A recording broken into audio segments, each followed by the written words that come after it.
अल्हम्दुलिल्लाहि रब्बिल आलमीन वल आकिबतु लिल मुत्तकीन वस्सलातु वस्सलाम अला सय्यदिल अंबिया वल मुरसलीन अम्मा बाद फ़अऊज़ु बिल्लाहि मिनश शैतानिर रजीम बिस्मिल्लाहिर रहमानिर रहीम अल्लाहुम्मा सल्लि अला सय्यिदिना व शफ़ीना व मौलाना व महबूबना मुहम्मदिन व अला आलिहि व अस्हाबिहि अजमईन।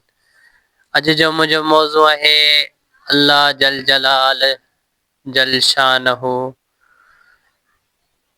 जे बारे में। अल्लाह हर शय जो खालिक मालिक परवरदिगार पालनहार वाहिद बेनियाज ऐं अज़ली अबदी रब है जंहिंजो न को शरीक है न मिसलो मिसाल। अल्लाह सभिनी सोहणियुनि सिफ़तनि ऐं कमालनि जो मालिक है। इबादत जे लाइक़ सिर्फ़ ऐं सिर्फ़ हिकु संदसि ज़ात आहे।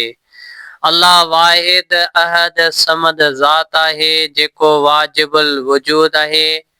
अल्लाह समूरी मखलूक़ात जो ख़ालिक आहे। अल्लाह बेहद रहमतन वारो आहे। अल्लाह पंहिंजे बाननि सां वॾी बाज करण वारो आहे। अल्लाह जो को बि मिसल न आहे। अल्लाह हर शइ ते क़ादिर आहे। अल्लाह रहीम ऐं करीम आहे। अल्लाह माफ़ कंदड़ आहे। अल्लाह जी रहमत वसी आहे। अल्लाह जे इल्म जी का हद न आहे। अल्लाह जे कुदरत बेमिसाल आहे। दिलनि जा हाल ॼाणदड़ आहे। अल्लाह जी ज़ात बेनियाज आहे। अल्लाह जो कलाम बरहक आहे। अल्लाह हर इबादत जे लाइक़ आहे। अल्लाह सां को बि शरीक नाहे। अल्लाह अव्वल बि आहे त आख़िर बि आहे। अल्लाह ज़ाहिर बि आहे त बातिन बि आहे। अल्लाह जी रज़ा में ॿिन्हिनि जहाननि जी कामयाबी आहे। अल्लाह जो ख़ौफ़ इंसान खे नेकी ते आणींदो आहे। अल्लाह हर हाल में हर जाइ ते ॾिसण वारो आहे। अल्लाह लाइ का बि शइ न मुश्किल आहे ऐं न ही महाल आहे। अल्लाह सां मोहब्बत रूह जो सुकून आहे। अल्लाह जो ज़िक्र दिलनि खे राहत ऐं फ़रहत ॾिए थो।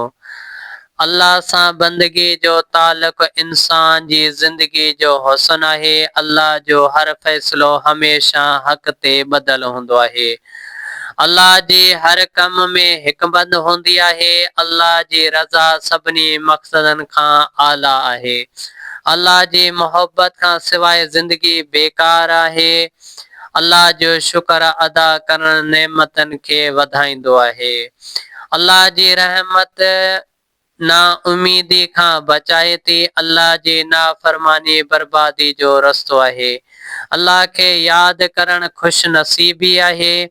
अल्लाह जी बख़्शिश बेनिहायत आहे। अल्लाह जो अज़ाब बरहक आहे। अल्लाह जो कुर्ब सभिनी खां वॾो इनाम आहे।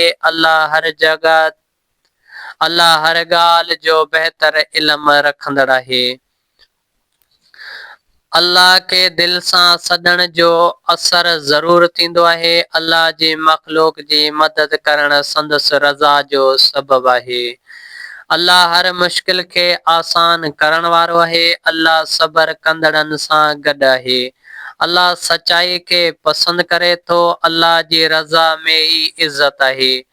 अल्लाह के यादि करण ईमान जी निशानी आहे। अल्लाह जी वहदानियत ते यकीन रखण ईमान जो बुनियाद आहे। अल्लाह जी रज़ा लाइ जदोजहद करण नेकी आहे। अल्लाह जी नेमतनि जो को बि शुमार न आहे।